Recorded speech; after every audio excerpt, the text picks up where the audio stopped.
Party जिंदाबाद जिंदाबाद।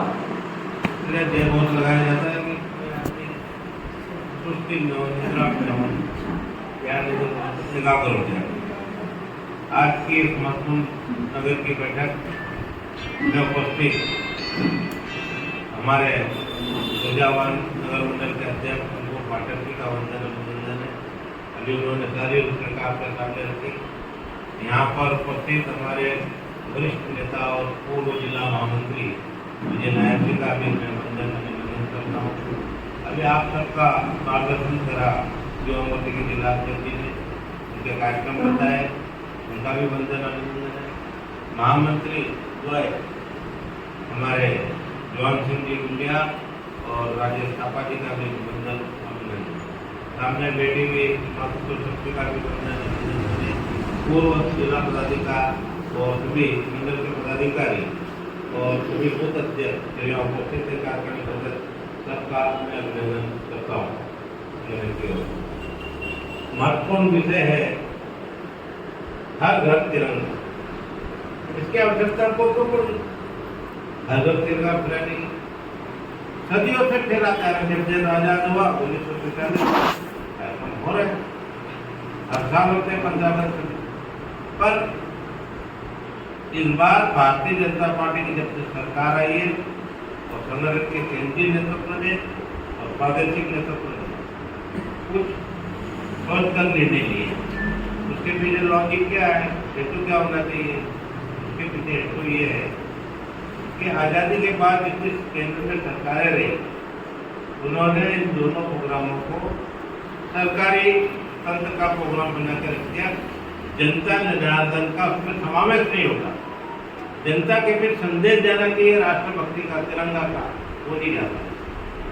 इसलिए संगठन के माध्यम से पूरे देश के अंदर, पूरे प्रदेश के अंदर और देश के प्रत्येक जिले के अंदर मंडल स्तर तक हो सका तो बूथ स्तर तक हर घर तिरंगा कार्यक्रम का आयोजन। अब इसमें हमको क्या करना चाहिए? वो समितियां बनी है, इस समय तो उनका उपयोग है। वो समितियां एक्टिव हो जाए, हर घर में यहाँ से मंडल से झंडे मिल जाएंगे, वो ले जाए, घर घर लगाए और उनको साथ में ये भी बताए कि शाम ढलते ही सूर्य अस्त होने से पहले सर सम्मान तिरंगे को निकालकर अपने घर में सुरक्षित रखें। ये दो काम हमको करना। आगे समझ में क्या करना है? मंडल से तिरंगा लेना है और फिर जहाँ जिस मंडल में जिस बूथ पर हमको तिरंगे लगाना है, जिस घर में, उनको जवाबदार एक व्यक्ति को उनको घर के बोल के आए कि ये तिरंगा लगा लेना सुबह और शाम ढलते ही, सूर्य अस्त होते ही उसके पहले तिरंगा को सम्मान निकाले। इतना काम कर लोगे? ये अपने को सभी को करना है, मेरे को भी करना है, बेटे मिलता है सबको करना। तो एक महत्वपूर्ण कार्य। फिर तिरंगा यात्रा क्यों निकलना?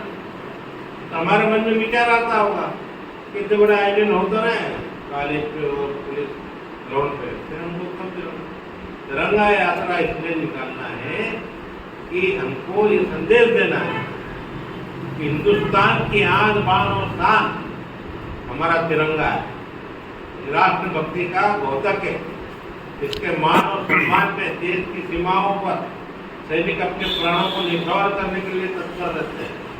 इसलिए उसके सम्मान में ये तिरंगा यात्रा। अब उस तिरंगा यात्रा में मंडल का कार्यक्रम है, मंडल के पदाधिकारी है, हमारे जनप्रतिनिधि है, हमारे अन्य मोर्चों के प्रतिनिधि है, उन सबको बुलाना। क्यों बुलाना? अरे भाई सबको शामिल करो और उनके साथ हमारे जो नेतृत्वकर्ता पदाधिकारी है मंडल के मोर्चा के दायित्व, उनको पूरी ताकत लगाकर साथ में 15, 20, 25, 50 जितनी उनके शक्ति और सामर्थ्य उतने लोगों को ला। तो एक प्रभावी रैली हमेशा कार्यक्रम संगठनात्मक हो, उसका एक संदेश और प्रभाव जनता जनार्दन के मन मस्तिष्क में जाना चाहिए। इस प्रकार का प्रयास और जतन हमारा होना चाहिए। होना चाहिए कि नहीं होना चाहिए? तो वो काम हमको करना। हम क्या, हाँ ठीक है यार, आज तिरंगा यात्रा है, हमको दिखा कितना आ गई, चलो मैं अगला चलता हूँ गाड़ी में, आ गए गाड़ी ले 5 लोग नहीं तो क्या, मैं जिले नगर का उपाध्यक्ष, मैं जिले का मंत्री, मैं जिले का महामंत्री, मैं मंडल का महामंत्री, मैं कार्यालय मंत्री, मैं IT सेल का प्रभारी, मैं कोषाध्यक्ष, मैं महिला मोर्चे के नगर के अध्यक्ष, मैं पिछड़ा मोर्चे का अध्यक्ष और युवा मोर्चे का आ रहा कौन उसके साथ वो अकेले आया। ये नहीं होना चाहिए, संगठनात्मक भावना इसमें प्रदर्शित नहीं होती है। ये सब कार्यक्रम इसलिए होते हैं संगठन की तरफ से कि हम नए नए लोगों को भी, जनता जनार्दन को भी उस कार्यक्रमों से जोड़े और प्रभावी कार्यक्रम बनाकर जनता में एक नया संदेश दें। इसलिए सब कार्यक्रम का जो आधार होता है यही आधार है, उसके पीछे सोच और राजीव प्रदेश और केंद्र सरकार और संगठन का यही है। इसको हमको समझना चाहिए। अब हमारे यहाँ पार्षद है, तो पार्षद वार्ड में घूमने तो जाए, हमारे जनसंपर्क भी हो जाएगा जनता जनार्दन से, तो लोगों को लेके हमारे मंडी के हैं, सोसाइटी के हैं, हमारे नेतृत्व के सदस्य हैं, हमारे जिले के हैं, अभी बहुत सारी समितियों का गठन हो रहा है, कोई रेड क्लास का सचिव बन गया, संख्या बन गया, उनको भी आना चाहिए। ये सब आओगे तो प्रभावी कार्यक्रम। तो उसकी जो अपनी रैली कब तय हुई करना 14 तय नहीं करना, कब तय करो 15 अगस्त के बाद मैंने कर लेंगे। तो उस रैली को तय करो, इसको संदेश दो, अभी तय करो ना, तो सत्य यहाँ बैठा बताओ